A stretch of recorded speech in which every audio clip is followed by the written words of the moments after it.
My name is Eincrou and I'll be your guide as we enter the world of Batman Arkham City in stereoscopic 3D. Now put on your 3D glasses and prepare to leave this flat world behind. You have now entered the S3D Gamerzone.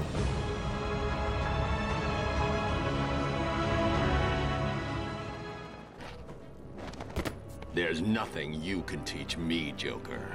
Oh, come on. There's always something to learn. Let's start with getting your ass kicked 101.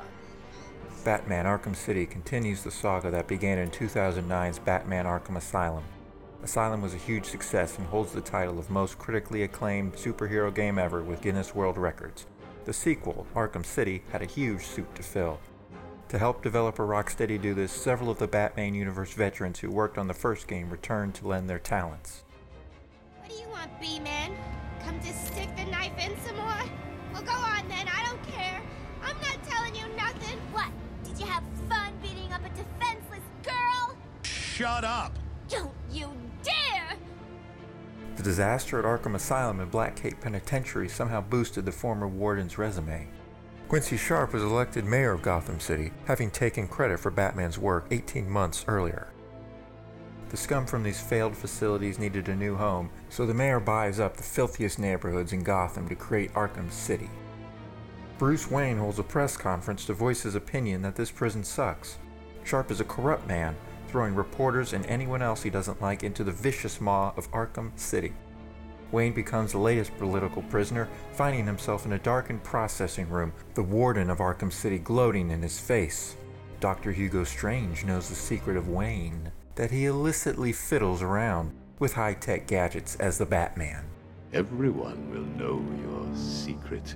And so, Wayne is released into Arkham City, his fame guaranteeing a short life. As soon as possible, he must become the Batman. The primary story arc is Batman fighting to obtain a cure to a disease the Joker infected thousands of citizens with, including Batman himself. Many familiar characters and villains are encountered along the way, with a shocking fate befalling one of them. You can't kill him! You can't! On fire, Welcome! Punch! Arkham City is an open-world game. From the very beginning, there is freedom to explore the large, open-air prison. The city itself isn't as large as the sandboxes in other games like Just Cause 2 or GTA 4, but unlike those games, a significant portion of the game takes place within indoor environments. Combat is skillful, meaty, and bone-snappingly brutal. Batman is so well trained that he can smash faces and pop arms out of their sockets without drawing a drop of blood. Finesse, variation, reaction times, and flawless performance are all expected of you. Batman ignores the opportunity to pick up weapons dropped by his enemies, but he'll wield a sword when fists can't get the job done. There's some annoying problems to look out for that will induce you to smash your monitor. Punch! The camera gets crazy when up against a wall, you'll be hit by boxes thrown from outside your view, and your combo chains will be broken for no apparent reason. As Batman increases in power, he can unlock new combat moves and gadget capabilities. Nearly all of the gadgets from Arkham Asylum are available to Batman from the beginning, and he gains use of new ones as the story progresses. The Freeze Blast can incapacitate his foes, the Disruptor disables enemy weapons, and the Prototype Grapnel Boost helps Batman continuously glide across the city. Solving the Riddler's many challenges unlocks character bios, challenge maps, concept art, and characters to view in the 3D model gallery. Did you figure out what the numbers mean? Yes, it's just one of Riddler's games. If I get Batman in my sights, he won't even know what.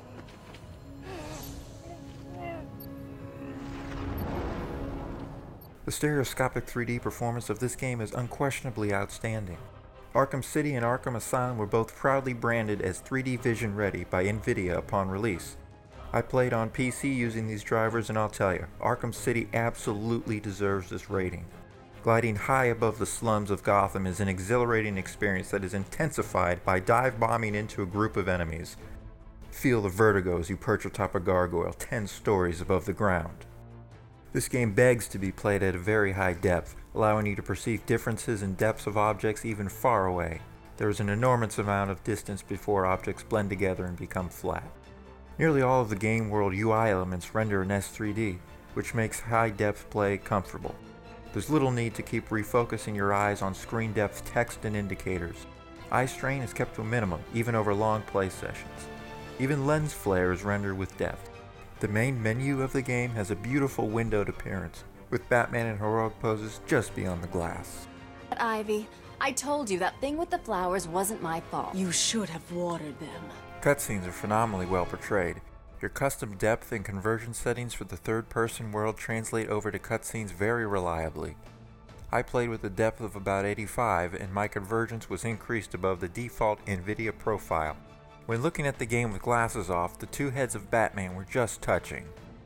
This increased level of convergence gave the game world a lot more impact, but there were times when objects got too close to the camera during cutscenes. Character models can be viewed in glorious S3D in the 3D model gallery. Rocksteady showed their care and concern for the S3D experience by giving this area of the game a very interesting property. Zooming in and out from the models causes only a very minor change in convergence. There's no need to worry about the model looking flat or popping out too much at either extreme in distance. Minor flaws in the S3D rendering can still be found though. Nothing is 100% perfect. I did my best. Well, you should have tried harder. Shadows don't render properly in both eyes when Joker taunts your flaccid corpse, which is puzzling because every other character has no issues on this screen. Confusing, isn't it? Condensation from the freeze grenades renders slightly in front of the grenade itself. When Joker's thugs require sniper rifles, the laser sights have bright highlights that don't render in both eyes. Many different indicators render at screen depth when they should render at the depth of the object that is being scanned or targeted. All of these problems have a minimal impact on the S3D experience and will not deter you from playing in S3D.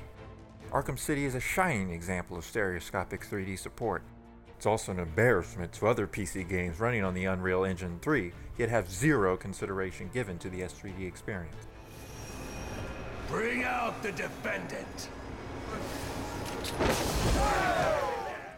Looking at you, Mass Effect 3? Yeah,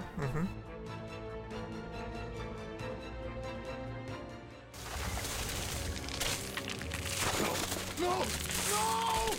Without question, Batman Arkham City should be in the library of every stereoscopic 3D gamer. Gotham City is convincingly portrayed, and Rocksteady understood that S3D would allow gamers to see this world as was meant to be seen. 2D reviewers from around the world praise the game, and this 3D reviewer is no party pooper. And now for the scores. For its superlative gameplay, engaging story, and captivating presentation, I give Arkham City a 9 out of 10. And for its successful implementation of stereoscopic 3D rendering, I give Arkham City a 9.5 out of 10. And we can only hope that other games developers will follow Rocksteady's example. And a word of caution before I leave you, if you play the PC version, be sure to back up your save games. After completing the game, all of my 18 hours of progress just mysteriously vanished. And many other gamers have had this same problem. Please, don't be like me. I didn't keep a backup, and I smashed 4 monitors in a rage. Falcon Punch!